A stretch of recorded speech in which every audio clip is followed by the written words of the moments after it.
বাংলাদেশের মানুষ তাকিয়ে আছে একটা নির্বাচনের জন্য।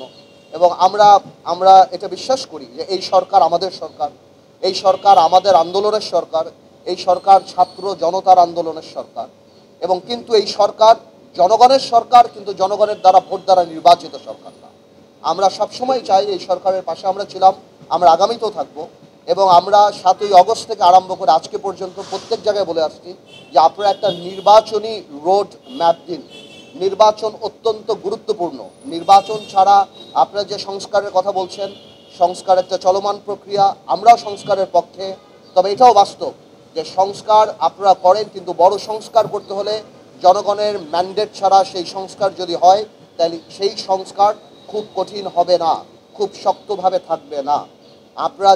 আমরা আগেও বলেছি, এখনও বলেছি যে আমাদের সাথে একটা চার্টার হতে পারে, সনদ হতে পারে, একটা সাইন হতে পারে। বড় বড় সংস্কার এই বড় রাজনৈতিক দলগুলি আপাতত দিয়ে দিয়েছে। যেগুলি সংস্কার শর্টকাট করে যেগুলি একমত হয়েছে সেগুলি নিয়ে একটা সনদ করাই যেতে পারে, সবাই সাইন করতে পারে এবং তারপর এগিয়ে যেতে পারে। কারণ জনসম্পৃক্ত কোনো সংস্কার আগামী সরকার যদি ছুঁড়ে ফেলে দেয় তাহলে জনগণ তাকে প্রত্যাখ্যান করবে। কিন্তু জনকল্যাণমুখী সংস্কার থাকবে কি থাকবে না অবশ্যই আগামী সরকার দেখবে, এবং জনগণের সরকার হয়ে থাকলে সেটা অবশ্যই মানুষ সেটাকে রেসপেক্ট করবে।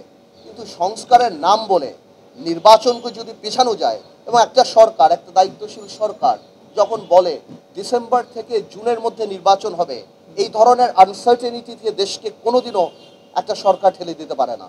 একটা নির্বাচনী রোডম্যাপ কংক্রিট থাকতে হবে। দেখুন, আমরা এই সরকারকে আনার জন্য জেলে গিয়েছি, জুলুম সহ্য করেছি, নির্বাচন বয়কট করেছি, রাজপথে সব জায়গায় আমরা ছিলাম। আমরা কোনোভাবেও চাই না এই সরকার ফেল করুক। আমরা চাই জনগণের ইচ্ছা প্রতিফলিত হোক। এই সরকার সংস্কার করুক, যেটার পাঠ আমরা।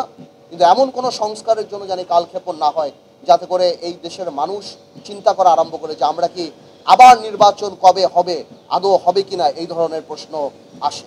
তো আপাতত আমরা সেই আলাপই করেছি এবং আমরা ধন্যবাদ জানাই, বিএনপিও আমাদের সাথে একমত হয়েছে। আপনারাও মনে করেন কিনা যে ডিসেম্বরের আগে নির্বাচন হওয়া উচিত? মেজর পলিটিক্যাল পার্টিগুলি যে সংস্কারগুলি দিয়ে দিয়েছে, ওনারা শুধু এগুলি কাটশট করে তারা বলে দিবে যে কোন কোন ব্যাপারে ওনারা একমত হয়েছে। আর যেগুলিতে একমত হয়নি সেগুলি তো আর নেগোসিয়েশন করার সুযোগ নাই। সেগুলি যদি ওনারা জনসম্মুখে বললেই পারে। যদি জনকল্যাণমুখী কোনো সংস্কারে আমরা একমত না হই তাহলে সেটা তো জনগণ আমাদেরকে প্রত্যাখ্যান করবে। তা আমার মনে হয় যে এই কালক্ষেপণ এখন না করে নির্বাচনী রোড ম্যাপটা এখন জনগণের দাবি।